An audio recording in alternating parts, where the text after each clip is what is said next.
দেখেছেন কি অবস্থা? এটাকে বলা হয় ক্রনিক জিঞ্জিভাইটিস, বারবার যেটাকে বলা হয়। মাড়ি আস্তে ছাড়িয়ে গেছে, দেখুন এখান থেকে পশ বেরোচ্ছে, পুঁজ বেরোচ্ছে,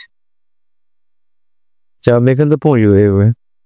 এটা কেন হয়? এই ক্যালকুলাসগুলো, এই পাথরগুলো আস্তে আস্তে মাড়ির ভিতরে যখন ঢুকে যাচ্ছে, তো কি দেখুন মাড়িটাকে ফুলে গেছে, মাড়ি ফুলে গিয়ে দেখুন রক্ত আসতে, পুঁজ আসতে।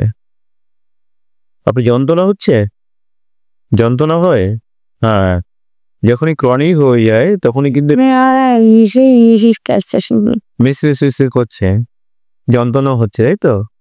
আচ্ছা, এগুলোর আগে মেডিসিন খেয়ে আগে ফোড়াটাকে কমাতে হবে। এই সোয়েলিংগুলো যে হয়ে আছে, এই ফোড়াটাকে ভালো করে কমাতে হবে, কমিয়ে দাঁতগুলোকে স্কেলিং করতে, ওয়াশ করতে হবে।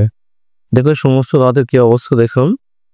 হাঁকুরুন, বড় করে একটু হাঁকুরুন, চেষ্টা করুন, ভেতর বুঝতে পারছেন কি অবস্থা। এটা তো একদিনে হয়নি মাসিমা, এটা তো অনেকদিন থেকে হয়েছে আপনার সমস্যাটা। আপনি এতদিন দেখাননি কেন? দাঁত তুলে নিয়ে গেছে না জানো? হ্যাঁ, দাঁত তোলার আগানটা আমার এরকম হয়, তার নরম পড়ে যায়। এই ঠান্ডা পড়লে এরকম হয়। ঠান্ডা পড়লে বেশি হয়? আচ্ছা, এটা হচ্ছে ঠান্ডা গরমে ওর কথা নয়, মেন হচ্ছে পাইরিয়া,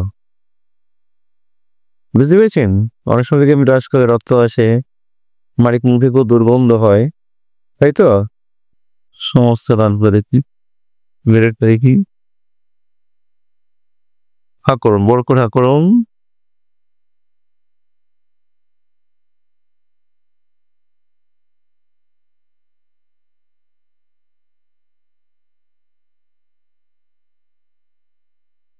এটা তো আপনার ক্যাভিটি হয়েছে, এটা দেখা একটু সাইড, এখানে ক্যাভিটি হয়েছে।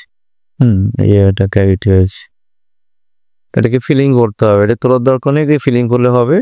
আর দাঁতগুলো সব স্কেলিং করতে, ওয়াশ করতে হবে, বুঝতে পেরেছেন? এখন আমি মেডিসিন দেবো, ওষুধ দেবো। ওষুধ খেয়ে আপনার যে ফুলে গেছে না, এই ফোলা ব্যথা আপনাকে কমাতে হবে। কমিয়ে আমি ডেট দেবো, ডেট অনুযায়ী এসে দাঁতটা স্কেলিং করতে হবে। স্কেলিং কথা অর্থ যে পরিষ্কার করা, দাঁতগুলোকে পরিষ্কার করতে হবে। দেখেছেন এই প্রচুর পাথর পড়েছে, এই প্রচুর পাথর পড়েছে, এই পাথরগুলো সব রিমুভ করতে হবে, পাথরগুলো বের করতে হবে, বুঝতে পেরেছেন?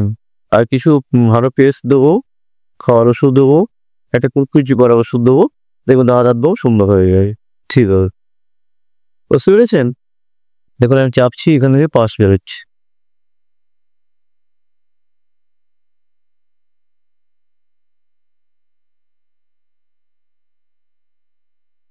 কি নাম কি আপনার? রাজা সর্দার। একটু জোরে বলবেন। ফিরোজা সর্দার। আচ্ছা, বাড়ি কোথায়?